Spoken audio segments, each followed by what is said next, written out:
지난번 우리는 바울이 자신의 친척과 고륙을 위하여서 간절하게 소망한 내용을 우리가 들은 적이 있습니다. 그의 소원은 자신이 하나님에게서 끊어질지라도 친척과 고륙을 위하여서 구원받게 하고 싶다는 이야기였습니다. 그는 이방인의 사도로서 여러 곳을 다니며 복음을 전하고 있고 그 복음의 현장에서 하나님 앞에 돌아오는 은혜를 보고 있습니다. 많은 사람들이 변화받고 교회가 세워지고 하나님 나라의 풍성한 열매를 맛보는 것을 보고 있었던 겁니다.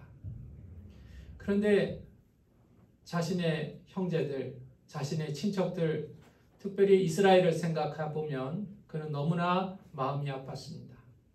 예수 그리스도를 그들은 직접 만난 자들이지만 8가지의 특권이 있는 자들이었지만 예수 그리스도를 하나님의 아들로 알아보지 못하고 십자가에 못 박아 죽였을 뿐만 아니라 예수를 믿는 자들을 박해하는 가운데 지금도 이스라엘에는 하나님의 구원이 온전히 이루어지지 않았기 때문에 그렇습니다.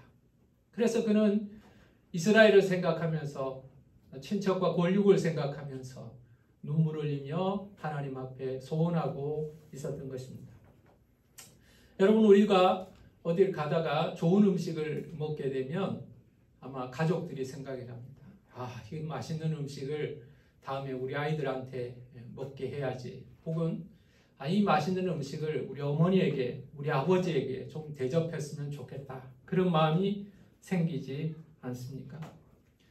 만약 여러분의 가족들이 병들어 있다면 우리 가족을 정말 고쳤으면 좋겠다는 간절한 소원이 여러분 가운데 일어나지 않겠습니까? 바울은 바로 그런 심정으로 이스라엘을 향하여서 간구하고 있는 겁니다. 이렇게 안타까워할 뿐만 아니라 바울은 구체적으로 기도하고 있습니다. 여러분, 사랑한다면 기도합니다. 다시 말하면 사랑하지 않으면 기도하지 않습니다. 여러분이 그 사람을 진짜 사랑한다면 그 사람을 위해서 기도하고 있을 겁니다. 근데 만약에 여러분이 그 사람을 위해서 기도하지 않고 있다면 여러분은 둘 중에 하나입니다. 사랑하지 않거나 믿음이 없거나. 바울은 자신의 생명을 지불하고서라도 이스라엘을 구원하고 싶었는데 그게 안 된다는 것을 너무나 잘 압니다. 바울이 죽는다고 이스라엘이 구원을 받으면 바울은 그렇게 할 생각이에요. 그러나 우리가 아는 바와 같이 우리는 대신할 수 있는 일과 대신할 수 없는 일이 있습니다. 무거운 짐을 져주는 것은 대신할 수 있습니다. 조금 대신할 수 있어요. 그러나 우리는 잠도 대신 자줄 수 없습니다. 내가 당신 대신 잠을 자드리겠습니다. 당신 대신 아파 보겠습니다. 당신 대신 내가 밥을 많이 먹을 테니까 당신 배가 부를 겁니다. 이런 것들 다 불가능하지 않습니까? 마찬가지로 바울이 죽는다고 해서 이스라엘 백성들이 구원받는다는 것은 불가능한 일입니다. 그러면 아무것도 안 해야 될까요? 그렇지 않습니다. 바울은 기도하기로 작정합니다. 오늘 본문 말씀 1절을 보십시오. 형제들아, 내 마음에 원하는 바와 하나님께 구하는 바는 이스라엘을 구원함이니 곧 그들로 구원을 받게 함이라. 그렇게 말합니다. 여러분, 바울은 이스라엘의 구원을 위해서, 그 형제들의 구원을 위해서 이방 땅에서 간절하게 기도하고 있다는 것을 우리는 볼 수가 있습니다. 여러분, 구원의 가장 첫 번째 단계는 어떻게 이루어집니까? 그 사람을 위해서 기도하는 것입니다. 여러분, 기도하지 않는다면 여러분들은 그 사람을 포기한 것이거나 아니면 여러분의 믿음이 파손된 것입니다. 나는 누구를 위해 기도하고 있는가? 나는 정말 구원받아야 될 사람들을 위해서 기도하고 있는가? 우리는 다시 한번 점검해야 하는 겁니다. 만약 여러분들이 물질을 잘 제공하고 친절한 아들로 딸로 여러분 부모들이나 형제들에게 잘 대하고 있다고 할지라도 여러분이 해야 할 가장 중요한 일을 다 한 것은 아닙니다. 여러분, 기도해야 합니다. 기도를 대신해서 우리가 하는 어떠한 노력도 기도하는 것만큼 하나님 앞에 온전하게 쓰임받을 수 있는 것은 없기 때문에 그렇습니다. 바울은 기도하면서 이스라엘의 실패의 원인을 생각을 하고 있습니다.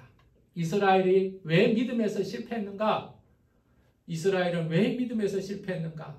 율법이 있었고요. 그리고 할례도 있었고요. 예수님이 거기서 태어나셨고요. 말씀도 있었고요. 성전도 있었고요. 여러분, 조상들도 있었고요. 그들은 이와 같은 빛나는 믿음의 유산을 가지고 있었으면서도 왜 믿음에서 실패했는가? 오늘 본문 2절에 보면 하나님의 의를 모르고 자기 의를 세우려고 힘써 하나님의 의에 복종하지 아니하였다. 그렇게 말합니다. 여러분, 이스라엘이 믿음 생활에 실패한 이유는 하나님의 의에 힘써 복종하지 않았다는 겁니다. 하나님의 의에 복종하지 않고 자기 의를 세우려고 힘썼다는 겁니다. 자기 의 그리고 하나님의 의, 이 두 가지가 있다는 겁니다. 근데 이스라엘 백성들은 자기 의를 세우려고 노력을 하고 하나님의 의에 힘써 복종하지 않았다. 이것이 이스라엘의 믿음의 실패의 원인이라는 겁니다. 그럼 자기 의라는 것은 무엇인가? 자기 스스로를 의롭게 하기 위해서 노력하고 힘쓰는 것이 자기 의입니다. 자기 자신에 대해서 우리는요, 잘 아는 것 같으면서도 또 의외로 자기 자신에 대해서 잘 몰라요. 우리는 우리 얼굴을 평생 한 번도 쳐다볼 수 없습니다. 거울을 통해서 보는 것 외에는요. 여러분, 거울을 통해서 보는 것은 반사되어 보는 것이지 대면하여 보는 것은 아니지 않습니까? 내 속사람도요, 나는 볼 수가 없어요. 의사가 무슨 기계를 넣어서 보고 다른 사람이 내 속은 볼 수 있지만 나는 내 속을 볼 수가 없어요. 내 성격이 나는 관대합니다. 내가 문제가 있어도요, 다른 사람들이 불편하지만 나는 나에게 관대를 합니다. 관대합니다. 그래서요, 나의 의라는 것도 이렇게 하면 괜찮아. 자기의 생각대로 결정하는 겁니다. 이렇게 하는 것이 옳아. 자기가 스스로 결정하는 겁니다. 이렇게 하는 것이 의롭게 되는 일이야. 자기 스스로 만들어 놓는 겁니다. 그래서 하나님의 율법이 있고 그 하나님의 율법을 자기가 실천하면서 자기가 이만큼 하면 되었다고 스스로 자기를 의롭다고 선언하는 것입니다. 그게 자기 의입니다. 여러분, 밖에 나가서요, 사람들을 만나서 물어보십시오. 당신 천국 갈까요? 지옥 갈까요? 물으면 사람들이 긴장하다가도 10명 중에 7명 정도는 나는 천국 간다고 이야기합니다. 왜 천국 갑니까? 라고 물어보면 나는 다른 사람들보다 착하기 때문에 천국 갑니다. 라고 말하는 사람이 대다수입니다. 뭘 말하는 줄 아세요? 거의 모든 사람들은 자기 의의를 사랑하고 있고 자기 의의를 추구하고 있다는 거예요. 나 정도면 괜찮아. 나 같으면 천국 가. 나같이 살면 아무 문제 없어. 다른 사람이 문제야. 여러분, 이렇게 생각하며 살아가는 사람이 대부분이에요. 신앙도 마찬가지예요. 여러분도 마찬가지예요. 내 신앙은 아무도 문제가 없다고 그래요. 나는 지금 부족합니다. 나는 지금 하나님 앞에 바로 서지 못합니다. 나는 하나님의 의를, 온전한 의를 이루기 위해서 하나님 앞에 날마다 회개합니다. 이런 사람은요, 별로 없어요. 근데 그런 사람은 대단히 믿음이 있는 사람이에요. 대부분의 신자들은 무슨 생각을 합니까? 나 정도면 문제없지. 어쩌라고? 이 이상 나한테 어쩌라고? 많은 신자들이 그렇게 생각합니다. 자기 의에 사로잡혀 있습니다. 하나님의 의가 아니라 자기 의에 사로잡혀 있고 자기가 생각하기에 의로우면 그 의로 말미암아 자기가 행함으로 말미암아 자기의 판단으로 말미암아 구원을 받을 것으로 착각하고 있었던 거예요. 나 정도면 괜찮아. 내 신앙이 어때서? 나는 지금 잘하고 있고 다른 사람과 보더라도 신앙이 없는 사람과 보더라도 나는 지금 엄청나게 신앙생활 잘하고 있어. 이게 유대인들이었어요. 그런데 여러분, 하나님의 의를 몰랐다는 거예요. 하나님의 의에 힘써 복종하지 않았다라고 말했습니다. 그러면 하나님의 의가 뭔가? 하나님의 의는 오늘 본문에 보면 그리스도는 모든 믿는 자에게 의를 이루기 위하여 율법에 마침이 되시니라 그랬습니다. 그리스도는 모든 믿는 자에게 의를 이루기 위하여 율법의 마침이 되시니라. 그리스도가 하나님의 의라는 거예요. 그리스도가 하나님의 의예요. 여러분, 하나님께서는 이렇게 말씀하셨어요. 그리스도는 믿는 자에게 의를 이루기 위한 율법의 마침이라는 거예요. 이 말이 좀 어려운데요. 이렇게 이해하면 돼요. 예수 그리스도를 믿는 자는, 예수 그리스도가 있는 자는 율법을 마친 것으로 인정하는 거예요. 율법을 완성시킨 것으로 인정하는 거예요. 마쳤다는 것은 무엇을 말합니까? 졸업했다고 생각해도 돼요. 우리가 좋은 책을 가지고 있어요. 학교를 1년 동안 다닙니다. 그러면 4학년 다녔으면 4학년 책을 마쳤어요. 그럼 더 이상 이 책은 필요가 없는 책이 되는 거죠. 그건 마침이라고 표현하는 거예요. 그게 부족한 것이 아니에요. 완성이 된 것을 의미하는 거죠. 예수 그리스도는 하나님의 의입니다. 예수 그리스도를 믿는 자를 통해서 하나님은 율법을 마친 자, 율법을 완성한 자로 인정하신다는 거예요. 이게 하나님의 의예요. 그래서 예수는 하나님의 의다, 이렇게 말할 수가 있는 것입니다. 내가 행함으로 율법을 완성하지 못합니다. 힘써서 노력하지만, 내 생각하기에 나는 괜찮은 사람 같지만 하나님의 율법 앞에서, 하나님 아버지 기준 앞에서 결코 나는 죄 없다고 말할 수 없을 겁니다. 우리는 이렇게 말합니다. 저 사람보다 내가 낫잖아요. 저 사람보다 낫잖아요. 안 믿는 사람보다 낫잖아요. 그건 우리 기준이에요. 누가 우리 기준으로 구원받는다고 그랬습니까? 우리는 착각 속에 살아가는 거예요. 내 신앙은 괜찮아, 문제없어. 이건 내 생각이에요. 내 생각. 하나님의 의가 있어야 된다는 거예요. 하나님의 의는 예수 그리스도가 하나님의 의라는 거예요. 하나님의 의가 있으면 율법을 마친 것으로 하나님이 인정하시기 때문에 예수 그리스도를 믿는 것은 하나님의 의를 성취하는 것이 된다는 것입니다. 여러분, 모세의 의는 율법을 상징합니다. 그래서 오늘 본문에 보면 모세가 기록하되 율법으로 말미암는 의를 행하는 사람은 그 의로 살리라 하였거니와 그랬습니다. 모세가 말한 율법을 행하는 사람은 그 의로 살리라. 모세의 율법으로 의롭게 되려고 하는 사람은 그 율법으로 인하여서 의롭게 되려는 노력하는 사람인데, 그렇게 의롭게 되려는 사람들은 실패했다는 것입니다. 왜 실패하는가? 율법을 지켜서 실패한 경우, 지키지 않아서 실패한 것도 있지만요, 율법을 지켜서도 실패하는 경우가 있어요. 예수님께서 말씀하신 고르반의 조항을 보세요. 고르반은 뭔가? 하나님께 드린 바 되었다는 거예요. 하나님께 드린 바 되었다라는 조항을 내가 적용함으로 말미암아 내 부모에게 행해야 되는 섬김, 내 부모에게 행해야 되는 사랑의 표현들을 안 해도 면제해도 되는 것을 그들은 악용한 거예요. 자, 그러면 그 고르반을 드린 걸 하나님이 기뻐 받으셨겠습니까? 그것이 하나님이 기뻐하시는 제사가 됐겠습니까? 그는 하나님께 드렸지만 그는 하나님 앞에 기뻐하는 제사를 못 드린 거예요. 다시 말할까요? 율법은요, 율법을 지킴으로 율법이 완성되는 것이 아니라 율법 가운데 하나님의 의, 다시 말하면 믿음으로 율법을 행할 때 그 율법도 완성이 되는 것이에요. 히브리서 10장 38절을 보면 나의 의는 믿음으로 말미암아 살리라 그랬습니다. 나의 의는 믿음으로 말미암아 살리라. 구약 본문의 말씀을 옮긴 겁니다. 하나님께서 아브라함을 뭘 보시고 의롭게 여기셨어요? 하나님이 아브라함의 믿음을 보시고 의로 여기신 거예요. 아브라함의 행동을 보고 의로 여기신 게 아니에요. 아브라함의 믿음을 보시고, 하나님을 믿는 믿음을 보시고 하나님은 아브라함을 의롭게 여기신 거예요. 그래서 아브라함이 의롭게 된 것도 율법으로 의롭게 된 게 아니에요. 믿음으로 의롭게 된 거예요. 율법을 행하는 것도 믿음 없이 율법을 행하는 것은 의미가 없는 거예요. 성전을 더럽힐 뿐이죠. 성전에서 장사하는 사람들 왜 장사했겠어요?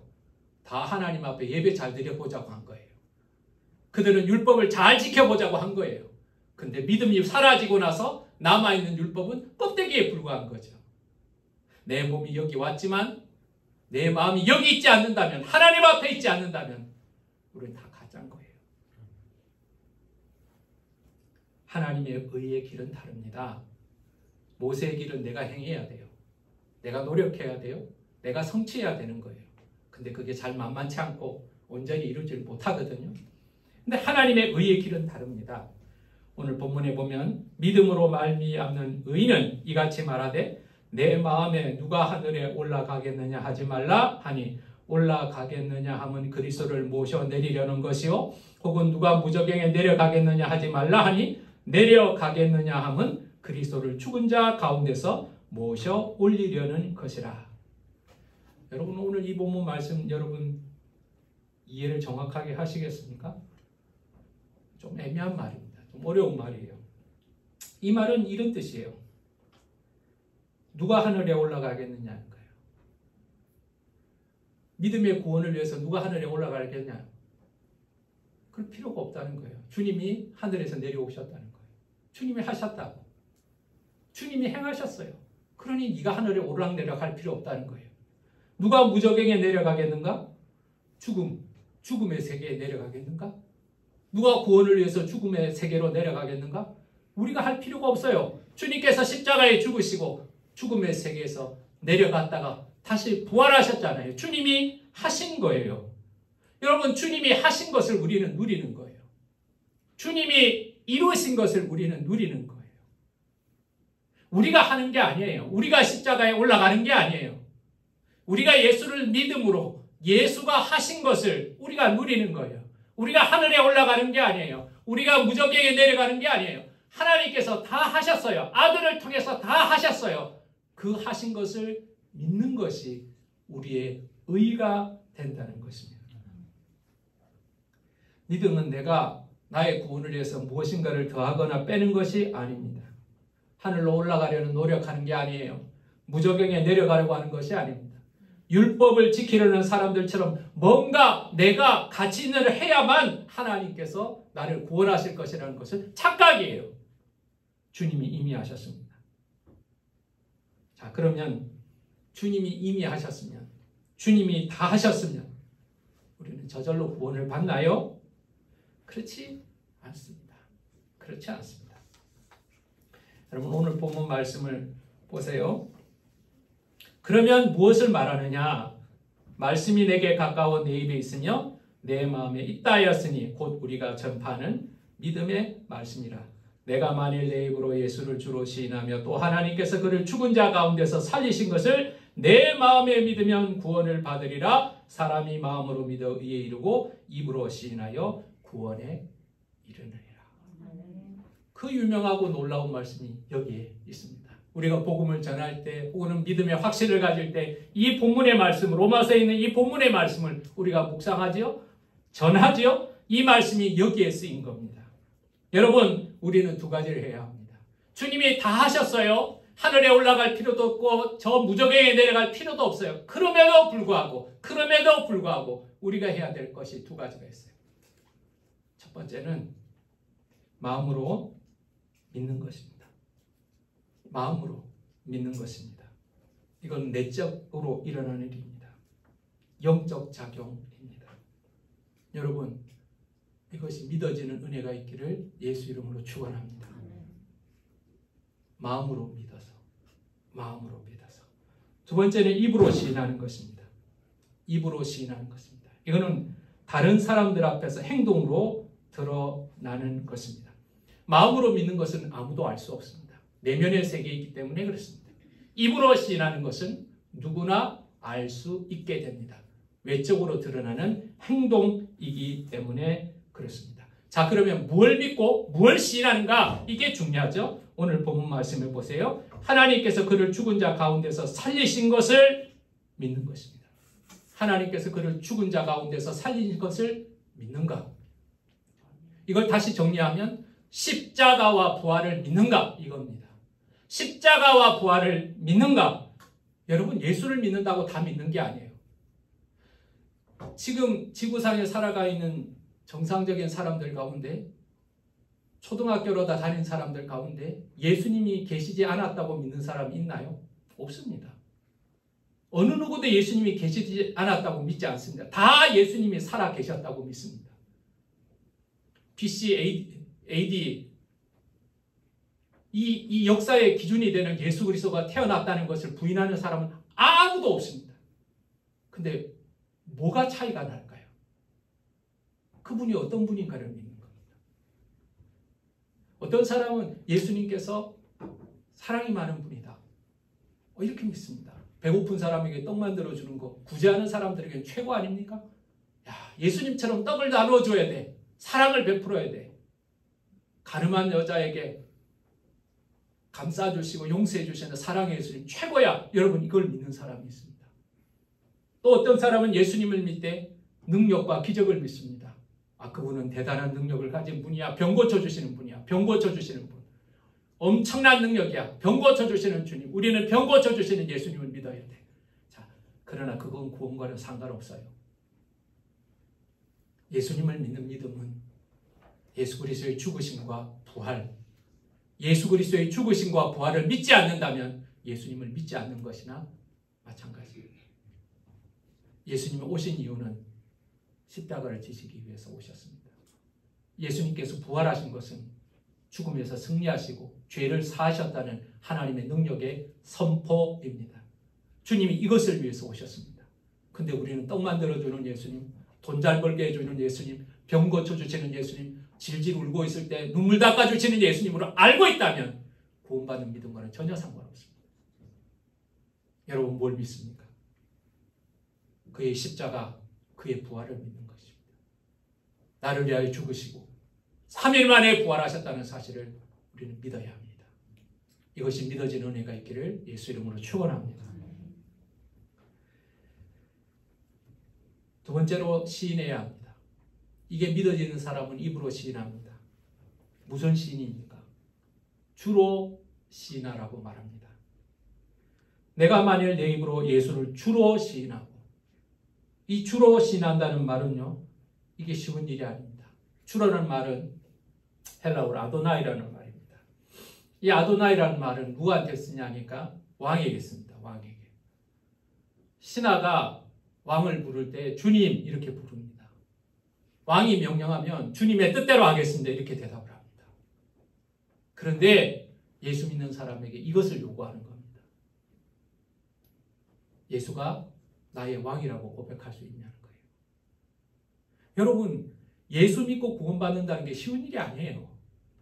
믿어지는 자체가 쉬운 일이 아니에요. 이게 영적으로 믿어지는 자체가 얼마나 큰 은혜예요. 예수가 죽으셨다가 부활하셨다. 내 죄를 지고 죽으셨다가 나를 위하여 부활하셨다. 여러분, 이거 믿어지는 게 대단한 은혜예요. 두 번째는요, 시인하는 것도 대단한 믿음이에요. 시인 못하는 사람은 숱하게 많아요. 이불 밑 크리스찬이 얼마나 많아요. 예수를 시인 못해요. 시인한다는 거는요, 내가 손해를 감수하겠다는 것을 의미하는 거예요. 시인하겠다는 것은 뭘 말해요? 나는 나의 왕이 따로 있다는 걸 이야기하는 거예요. 제가 요즘 유대 역사에 대해서 쭉 다시 읽고 있어요. 근데 유대인들이 박해를 받은 여러 가지 이유가 있습니다. 유대인들이 거짓말을 잘해서 박해받은 거 아니에요. 뭐 이렇게 더럽게 하고 사기를 치고 뭐 괴롭혀서 박해받은 게 아니에요. 유대인들이 박해를 받을 때요, 특별히 로마 시대 박해 때 그가 박해받는 이유가 있었어요. 너의 왕이 누구냐고 물을 때 그리스도인들은 예수라고 말하는 거예요. 황제라고 대답을 안 해요. 로마 시대를 여러분 아는 사람은 알겠지만 로마 시대는요, 로마 시대는 특정한 종교가 없었어요. 국교가 없는 나라였어요.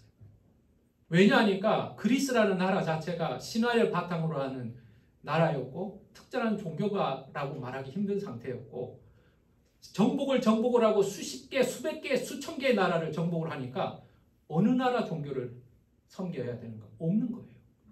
그래서 로마가 이 나라를 통합하기 위해서 뭘 해야 되는가? 여러 가지 것들을 합니다.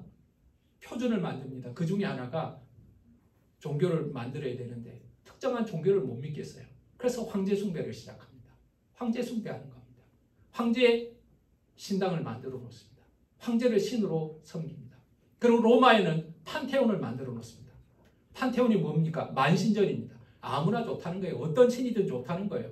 다 와서 우리나라 복 주는 신이라면 다 좋다는 거예요. 온갖 잡신 다 와도 좋다는 거예요. 로마만 복되게 하면 좋다는 거예요. 그런 나라였어요. 그 제국이었어요. 근데 그 제국 안에서요, 예수를 주로 시인하는 거예요.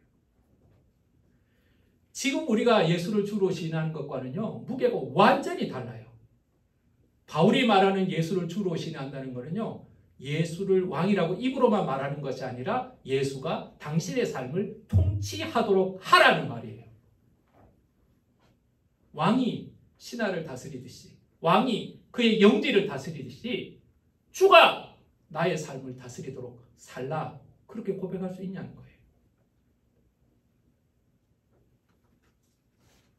사랑하는 여러분, 이스라엘 사람들이 이걸 부인하지 않았어요.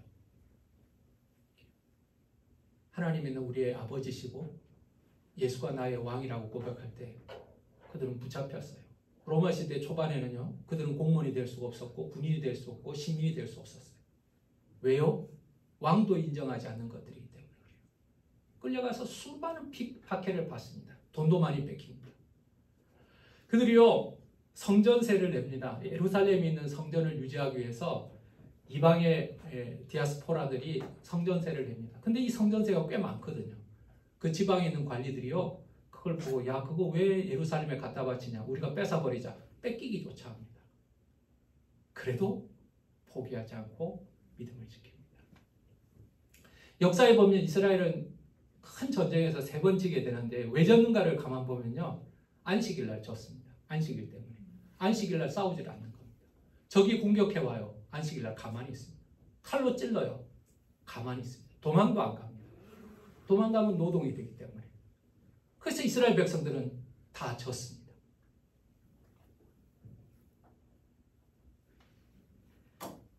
여러분, 하나님의 구원은 멀리 있는 것은 아닙니다. 8절을 보세요. 말씀이 가깝다고 말합니다. 많은 노력을 필요로 하는 것, 내가 무언가를 행하는 것, 내가 하나님이 하신 것에 무엇을 더하는 것이 아닙니다. 예수 그리스도 하신 것을 믿고 시인하는 것이 구원 얻는 믿음입니다. 자, 그런데 이 구원 얻는 믿음은요, 차별이 없다고 오늘 본문은 말하고 있습니다. 유대인이나 헬라인이나 차별이 없으시니라. 한 분이신 주께서 모든 사람의 주가 되사 그를 부르는 모든 사람에게 부요하시도다. 누구든지 주의 이름을 부르는 자는 구원을 받으리라.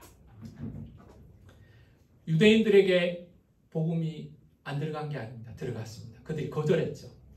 이방인들에게 복음이 들어왔습니다. 그들은 주의 이름을 부름으로 인하여 이스라엘에서 태어나지도 않았고 율법을 지키지도 않았고 할례를 받지도 않았음에도 불구하고 주의 이름을 부름으로 인하여 구원을 받았습니다. 이스라엘을 구원하실 만큼 넉넉하시고 모든 이방을 구원하실 만큼 주님은 넉넉하심으로 말미암아 주님은 모든 사람에게 부요하신 분이라는 겁니다. 자, 그렇다면 여기서 마지막으로 우리가 해야 되는 사명이 있습니다. 자, 주님의 복음은 부요합니다. 주님께서 하나님의 의가 되시는 예수 그리스도를 통하여서 마음으로 믿어 의에 이르고 입으로 시인하여 구원에 이르는 은혜의 길을 우리에게 주셨습니다. 그러나 여러분, 이것은 저절로 이루어지는 것이 아니라는 겁니다. 이것은 저절로 이루어지는 것이 아니라는 것입니다. 오늘 본문에 보십시오. 그런즉 그들이 믿지 아니하는 일을 어찌 부르리요? 듣지도 못한 일을 어찌 믿으리요? 전파하는 자가 없이 어찌 들으리요? 보내심을 받지 아니하였으면 어찌 전파리요? 기록된 바 아름답도다. 좋은 소식을 전하는 자들의 발이여 함과 같도다. 여러분, 바울은 4번의 질문을 합니다. 4번의 질문을 합니다. 첫 번째 질문. 믿어야 한다는 겁니다. 믿어야 한다는 겁니다. 듣지도 못한 것은 못 믿는다는 거예요. 듣지도 못한 것은 어떻게 믿겠냐는 거예요. 전파하는 자가 없으면 어떻게 듣겠냐는 거예요. 보내심을 받지 않으면 어떻게 전파하겠냐는 거예요. 믿지 않는 사람을 어떻게 부르겠냐는 거예요. 이 네 가지의 질문입니다. 여러분, 부르기 위해서는 믿어야 하고, 믿기 위해서는 누군가 말이 복음을 들어야 하고, 듣기 위해서는 누군가가 전파해야 하고, 전파하기 위해서는 누군가 보내심을 받아야 한다는 것입니다. 이것은 다시 말하면 바울이 자기가 왜 복음을 전하고 있는지, 왜 자기가 이렇게 수고하고 있는지에 대한 설명입니다. 간절하게 기도하고 있는 이유이기도 합니다. 바울은 기도하고 있습니다. 그리고 두 번째, 전하고 있습니다. 이 두 가지가 우리에게 우리가 감당해야 될 사명인 것입니다. 사랑 여러분, 말씀을 마치겠습니다.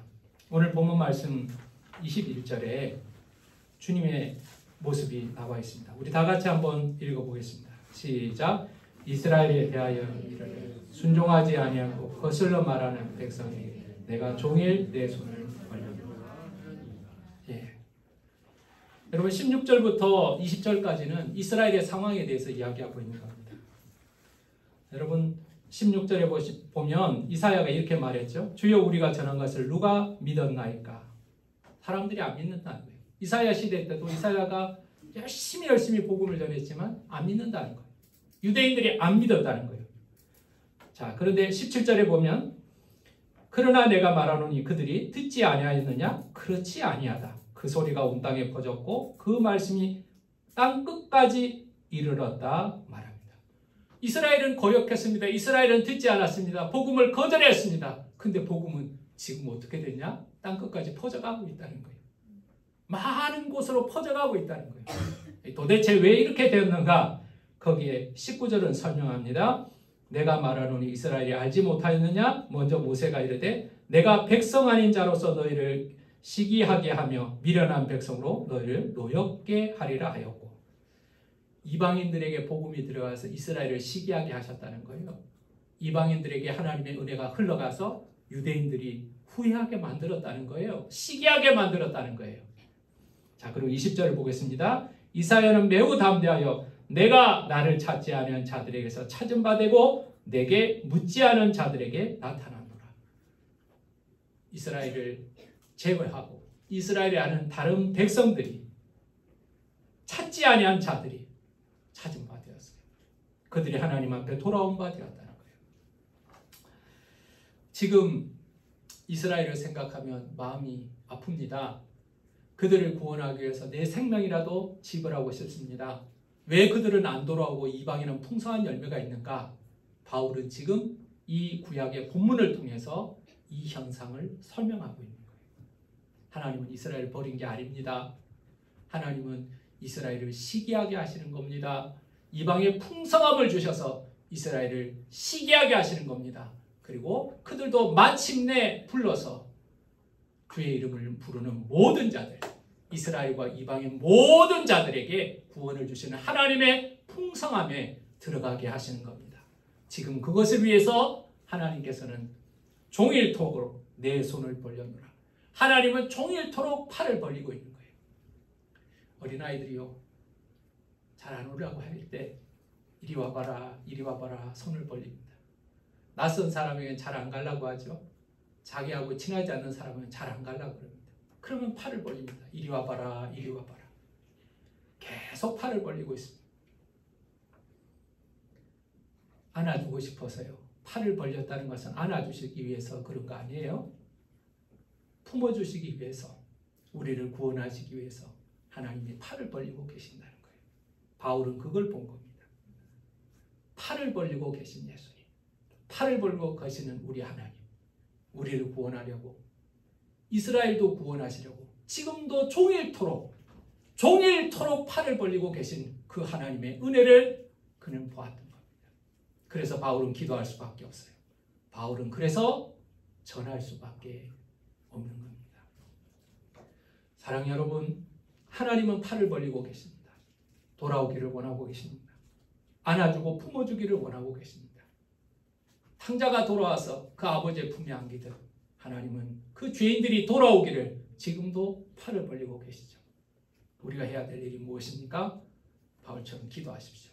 바울처럼 기도하십시오. 여러분들이 아무리 좋은 것을 했다고 하더라도 여러분이 그 사람을 위해서 기도하지 않았다면 여러분들은 가장 귀한 것은 하지 않은 거예요. 두 번째는 전해야 합니다. 여러분, 듣지 못하면 부를 수 없고요. 부르기 위해서, 듣기 위해서는 전하는 자가 있어야 되고요. 전하는 자가 있기 위해서는 보냄을 받은 자가 있어야 된다는 사실을 기억하시길 바랍니다. 나 빼고 누군가 보내겠지. 나 빼고 다른 사람 보내겠지. 아니요. 당신이 사랑하는 사람에게 가장 영향력 있는 사람은 바로 자기 자신, 여러분이라는 사실을 기억하시기를 간절히 바랍니다. 언젠가 되겠지. 저절로 되겠지. 여러분, 복음은 저절로는 없습니다. 저는 오늘 본문 말씀을 생각하면서 이 땅의 처음 순교자 토마스 목사님이 생각이 났습니다. 그는 영국의 엘리트였습니다. 은혜를 받고 동양에 선교를 해야 되겠다는 생각을 가지고 중국에 오게 됩니다. 그 뜻에 함께한 아내가 중국에 와서 애를 낳다가 유산을 하면서 죽게 됩니다. 아내가 죽게 되자 굉장히 힘들죠. 중국에 있는 사람들은 그 토마스 목사님을 조선에 굳이 갈 필요가 있냐. 중국에서 엘리트들을 키우면 된다. 학교를 만들어가지고 그 성사학원에서 복음을 전하는 사람 되라. 사람을 양성하는 사람 되라. 당신은 엘리트니까 잘할 수 있을 것 같다. 토마스 목사님은 거절합니다. 나는 조선에 가는 것이 하나님의 사명이라고 마음에 결단을 합니다. 그리고 우리가 잘 아는 제네랄 셔먼호라는 배를 타고 그 상선의 통역관으로 조선에 오게 됩니다. 당시 아직 우리나라를 열 준비가 안 됐던 조선은 그 제네랄 셔먼호가 대동강 수로에서 좌초가 되자 좌초된 배를 향해서 대포를 쏘고 불을 지르고 집중 공격을 해서 선원들을 대부분 죽입니다. 그리고 거기 잡혀있던 토마스 목사님도 끌려 나오죠. 어떻게 할까요? 높은 상부에다가 보고를 합니다. 포로로 잡은 놈들을 어떻게 할까요? 사람들 보는 데서 죽이라는 거예요. 사람들 보는 데서 죽이라. 자, 그래서 대동강 모래톱에서 죽게 됩니다. 그때 그가 죽으면서 마지막으로 성경 한 권을, 책을 한 권을 조선인에게 줍니다. 자기를 처형하는 사람들에게 줍니다. 자기를 처형하는 사람에게 책을 한 권을 줍니다. 그 조선인은 그 책을 받고 그를 처형하려고 할 때 보니까 그 사람들은 토마스 목사는 그렇게 슬퍼하거나 낙심한 표정이 아니었다는 겁니다. 평안하게 보였다는 겁니다. 그리고 그는 목이 잘려서 죽었습니다. 그는 집에 돌아와서 그 책을 도배를 합니다. 도배를 하죠. 벽에 이렇게 다 도배를 합니다. 이 무슨 글인지도 모르고 도배를 합니다. 그러고 있다가 들어누워가지고 가만 글을 읽어보기 시작합니다. 읽어보니까 성경의 번역본이었어요. 성경이었어요. 그럼 벽에 도배를 한 그 종이가 성경이라는 걸 모르고 뜯어진 벽에 도배를 했는데 들어누워서 이 벽도 보고 저 벽도 보고 그러다가 믿음이 들어가게 됩니다. 그리고 그는 이후에 신학을 공부하게 되고 목회자가 되는 놀라운 선교의 역사가 우리나라에 기록됐습니다. 토마스 목사님은 한 명도 전도하지 못했습니다. 한 명도 전도하지 못했습니다. 그러나 그가 가만히 앉아 있었다면 이 대한민국의 교회가 어떤 모습이었을지를 우리는 한번 생각해 봅니다. 그는 이 땅에 와서 아무것도 못했습니다. 사로잡혔지만 그 전한 한 성경이 시작이 되고 그런 뿌린 피가 걸음이 되어서 한국의 교회들이 세워졌다는 사실을 우리는 기억하게 되는 것입니다. 우리가 평범한 진리를 하나 아는 것이 있습니다. 가치 있는 것을 얻기 위해서는 위험을 감수해야 됩니다. 생명을 건지기 위해서는 때로는 불에 들어가고 때로는 물에도 들어가야 합니다. 생명이 귀하기 때문에 그렇죠. 육신의 생명을 구하기 위해서도 이렇게 우리가 헌신하는데 영혼을 구원하고 천국의 백성이 되게 하기 위해서 아무런 수고도 하지 않는다면 우리는 정말 악한 자이거나 두 번째는 믿음이 없는 자 중에 하나일 것입니다. 바울의 기도를 기억하십시오.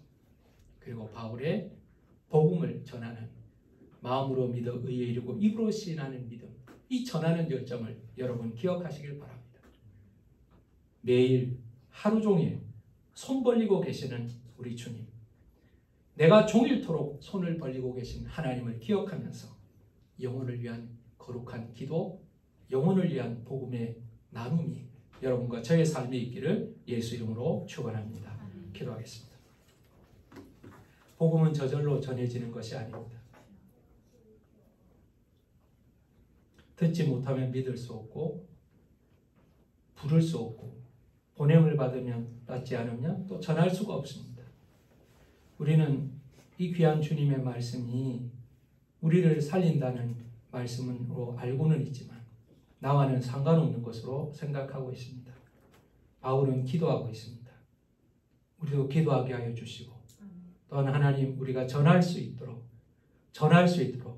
내가 먼저 입으로 시인하고 마음으로 믿는 믿음이 있게 하여 주시옵시고 예수 그리스도를 전할 수 있는 믿음으로 하나님 우리를 사용하여 주시옵소서.